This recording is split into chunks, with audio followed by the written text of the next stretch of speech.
ദേശീയപാതയിലെ അപകടക്കുഴികൾ നികത്തണം. Karinkallathani മണലുംപുറത്ത് youth league road ഉപരോധിച്ചു.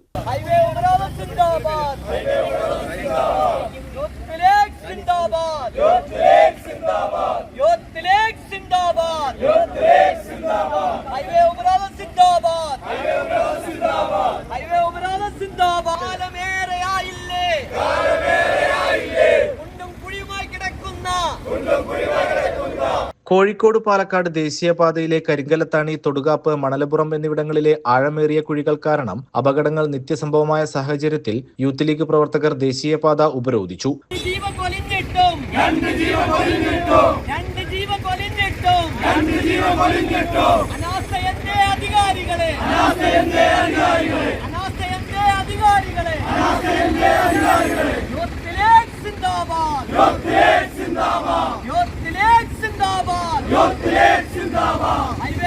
മണലുംപുറം വളവിൽ നിന്ന് പ്രകടനമായി എത്തിയ പ്രവർത്തകർ റോഡിലെ കുഴികളിൽ കുത്തിയിരുന്ന് പ്രതിഷേധിക്കുകയായിരുന്നു. ഇതോടെ ദേശീയപാതയിൽ അല്പനേരം ഗതാഗത തടസ്സവുമുണ്ടായി. പോലീസ് സ്ഥലത്തെത്തി ബലപ്രയോഗത്തിലൂടെ പ്രവർത്തകരെ റോഡിൽ നിന്ന് മാറ്റിയ ശേഷമാണ് ഗതാഗതം പുനഃസ്ഥാപിച്ചത്.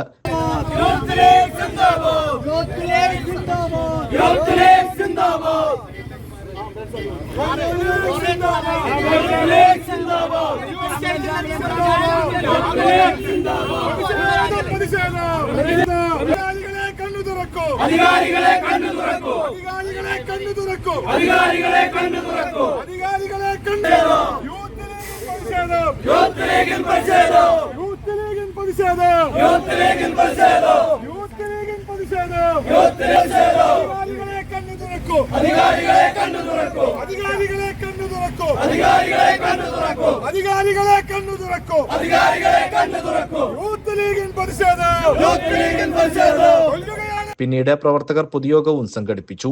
ആഴ്ചകൾക്ക് മുൻപ് ഓട്ടോറിക്ഷ കുഴിയിൽ വീണ് മറിഞ്ഞ് ഒരാൾ മരണപ്പെട്ട സംഭവമാണ് ഒടുവിലെത്തിയതെന്നും പിന്നീട് നിരവധി ചെറുതും വലുതുമായ അപകടങ്ങൾ ഉണ്ടായിട്ടുണ്ടെന്നും യൂത്ത് ലീഗ് പ്രവർത്തകർ ചൂണ്ടിക്കാട്ടി. 100 കണക്കിന് വാഹനങ്ങളാണ് ഒരു നാഷണൽ ഹൈവേ എന്നുള്ള രീതിയിൽ ഇതിലൂടെ പോയിക്കൊണ്ടിരിക്കുന്നത്. കേവലം ഒരു ചെറിയ കുഴി ഉണ്ടായാൽ പോലും 100 കണക്കിന് ആളുകൾ, 100 കണക്കിന് വാഹനങ്ങൾക്ക് അത് അപകടമുണ്ടാകുന്ന സാഹചര്യം ഉണ്ടാവും എന്ന് നമുക്ക് എല്ലാവർക്കും അറിയാം. അങ്ങനത്തെ ഒരു സാഹചര്യത്തിലാണ് ഏറ്റവും വലിയ അതിഭീകരമായ മരണക്കുഴികൾ എന്ന് വിശേഷിപ്പിക്കാവുന്ന രീതിയിലുള്ള വലിയ ഗർത്തങ്ങളും വലിയ കുഴികളും ഈ നാഷണൽ ഹൈവേയിൽ വന്നിട്ടുള്ളത്. നമുക്കറിയാം, നമ്മൾ ഒരു വാഹനം മേടിക്കുമ്പോൾ സെൻട്രൽ ടാക്സായ CGSTയും സംസ്ഥാന ടാക്സായ SGST ഉൾപ്പെടെയുള്ള ടാക്സ് അടക്കുന്നു. ആദ്യമായി ആ വാഹനം രജിസ്റ്റർ ചെയ്യുമ്പോൾ നമ്മൾ ടാക്സ് അടക്കുന്നു. അതിന് ഇൻഷുർ അടക്കുമ്പോൾ നമ്മൾ ടാക്സ് അടക്കുന്നു. അതിന് ഇന്ധനം അടിക്കുമ്പോൾ പോലും സെസ് ഉൾപ്പെടെയുള്ള ടാക്സുകൾ വിവിധ സർക്കാരുകൾക്ക് നമ്മൾ നൽകുന്നു.